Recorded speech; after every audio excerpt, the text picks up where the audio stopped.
ভাৰতত উচ্চ ৰক্তচাপ ৰোগীৰ সংখ্যা অতি বেছি আৰু ইয়াৰ কাৰণ খাদ্যত প্ৰচুৰ পৰিমাণে নিমখ ব্যৱহাৰ কৰা হয়, যিটোত সোডিয়াম প্ৰচুৰ পৰিমাণে থাকে।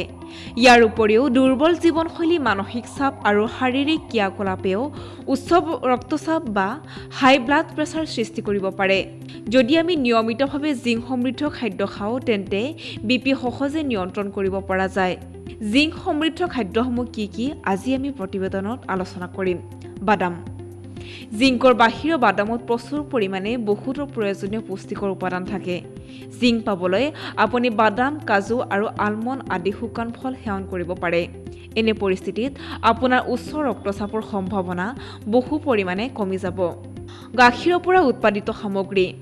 গাখীৰ আৰু ইয়াৰ উৎপাদিত সামগ্ৰীক জিংকৰ ভাল উৎস বুলি গণ্য কৰা হয়। বিশেষকৈ নিৰামিষভোজীৰ প্ৰয়োজনৰ বাবে ই এক নিখুঁত খাদ্য। গাখীৰৰ বাহিৰেও পনীৰ আৰু দৈ সেৱন কৰিব পাৰে। এইবোৰ খালে জিংক লাভ কৰে শৰীৰে। কণী। যদিও কণী মূলতঃ প্ৰটিনৰ প্ৰয়োজনীয়তা পূৰণৰ বাবে খোৱা হয়, তথাপি ইয়াৰ জিংকৰ লগতে ভিটামিন আৰু কেলছিয়ামৰো প্ৰচুৰ পৰিমাণ থাকে। জিংকৰ অভাৱৰ পৰা হাত সাৰিবলৈ দৈনিক 2টাকৈ কণী খাব লাগে। অ'টছ। আমাৰ বহুতে দিনটো আৰম্ভ কৰে অ'টছৰ বাতি এটা খায়। এইটো এটা স্বাস্থ্যসন্মত খাদ্য য'ত জিংক, প্ৰটিন আৰু আঁহৰ প্ৰভাৱ নহয়।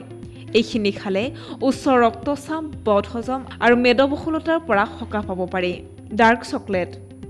আমাৰ বেছিভাগে ডাৰ্ক চকলেট খাই ভাল পায়। ইয়াত জিংকৰ চহকী উৎস বুলি গণ্য কৰা হয়। ইয়াত প্ৰচুৰ পৰিমাণে আইৰণ আৰু মেগনেছিয়ামো থাকে। ডাৰ্ক চকলেটে ৰক্তচাপ বজাই ৰাখে আৰু ইয়াৰ লগতে সঠিকভাৱে কাম কৰাত সহায় কৰে। সেয়েহে আপুনি যদি উচ্চ ৰক্তচাপত ভুগি আছে, তেন্তে এইসমূহ খাদ্য আপোনাৰ খাদ্য তালিকাত অন্তৰ্ভুক্ত কৰক আৰু সুস্থ হৈ থাকক।